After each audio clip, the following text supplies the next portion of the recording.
You're listening, watching to a very special podcast. Here we have more on Sylver Eden. Shall we continue? Let's. Sylver Eden managed to get a grip on herself and managed to forget some parts. She decided maybe she would get some air. It was morning after all, and she just woke up. However, as she was getting her shoes on and getting ready, she heard a voice. Going on your walk? It was Barrere. Yeah, I won't be long. You know, you lost a lot of weight on your walks. Really? Do I? You sure have. Oh, thanks. You're one of the next people that says about my weight that I lost. Well, you look good. Now, go on your walk. You deserve it. Thanks.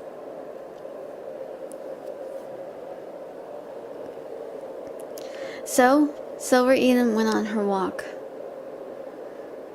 She managed to find herself near the beach. It was such a beautiful day. She closed her eyes despite wearing sunglasses and let the breeze and let her hair flow into the wind. But all of a sudden she had some sort of feeling over her. She looked over, but she saw no one was around.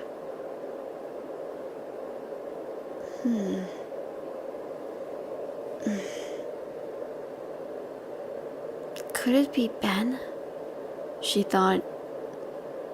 Then she began to panic a little, but she managed to calm down and tell herself, No. I'm gonna be okay. I'll be fine.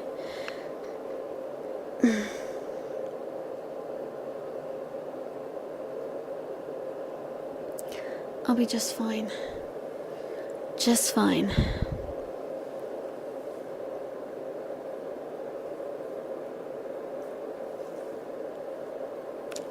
So she kept moving, but that feeling, she swore she could sense something or some sort of presence over her, like a prickling between her shoulder blades. But every time she looked around, she saw nobody. Nobody was in sight. Then again, it was early in the morning, but still.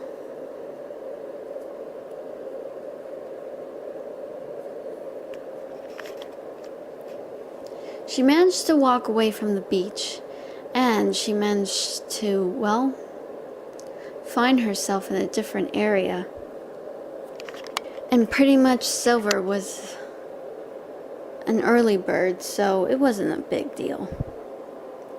Besides, she wasn't here to make a lot of noise, but she knew some people weren't morning people.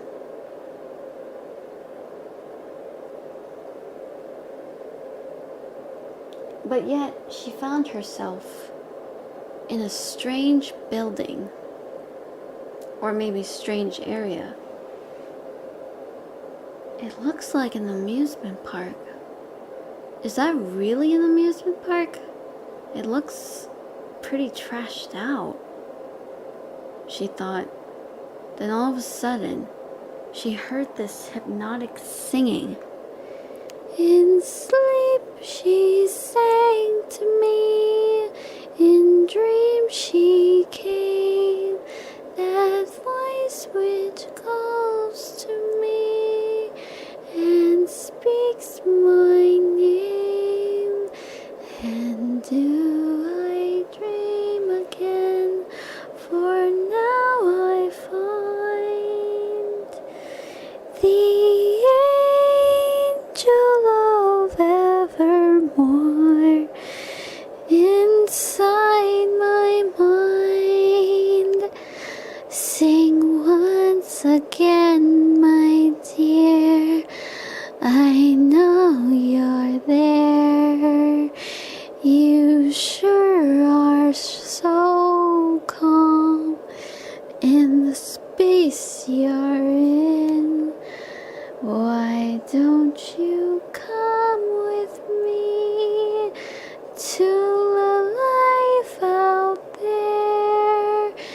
The angel of Evermore inside my mind. Sylver managed to feel the trance again and follow that voice. And then she heard that singing again.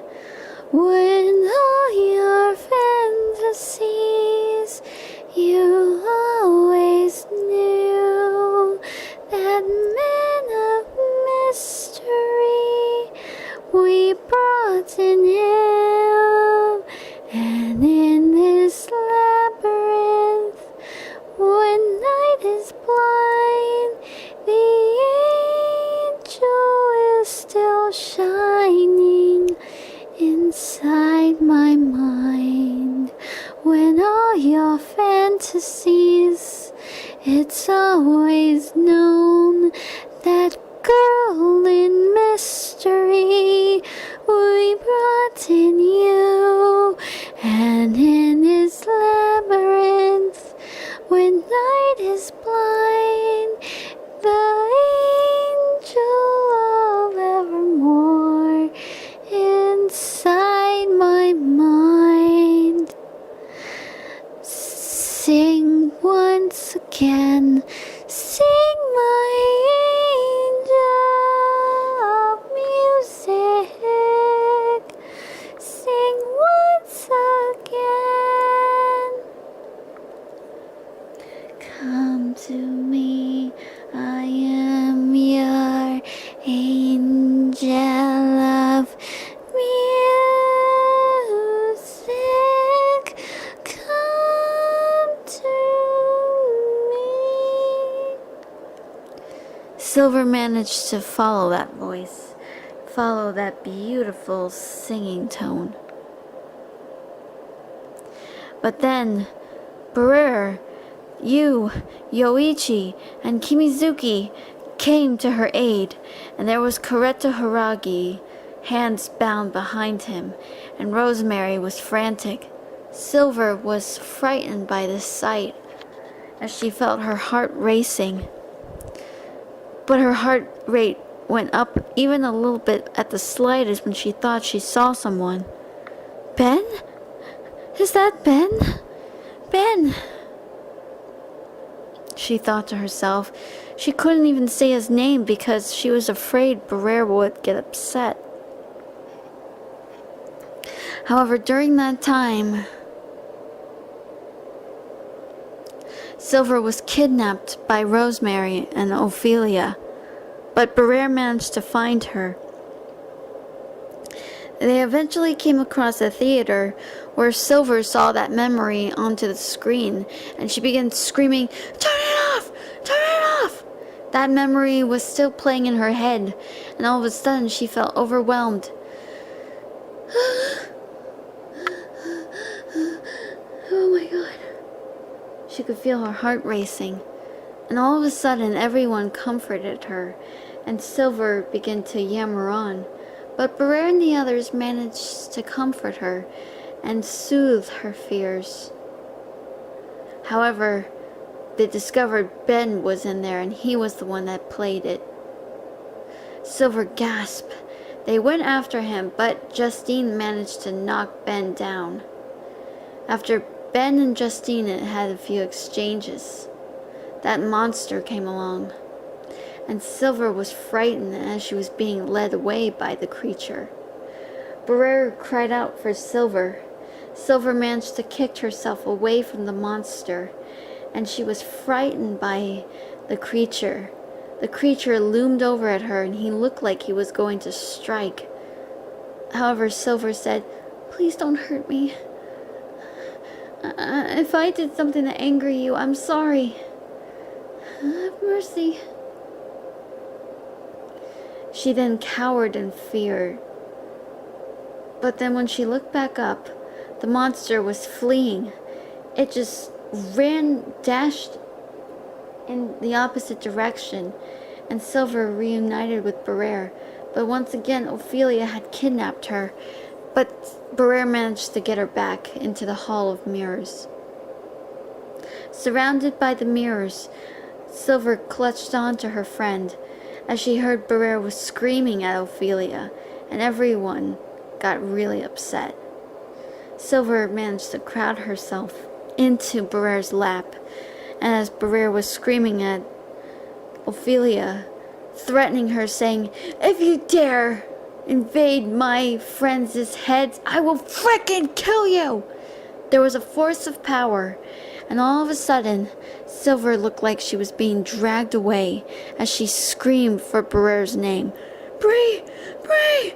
Help me, Bree! Bree!" Sylver was pulled into Barrere, and Sylver clutched on. Once it was all over, Ophelia managed to back off for now. Once by the river, Sylver managed to relax for a bit, but then she noticed out of the corner of her eye that creature, that tall, pale, and very scary looking, began to look a little afraid of Sylver. But it wasn't fear, it was more like he was hesitant to do something, but then he just fled again. This made Sylver a little concerned, but she couldn't understand. Why didn't he attack me? What, is he suddenly having a change of heart? Ridiculous. But then she felt a little tired.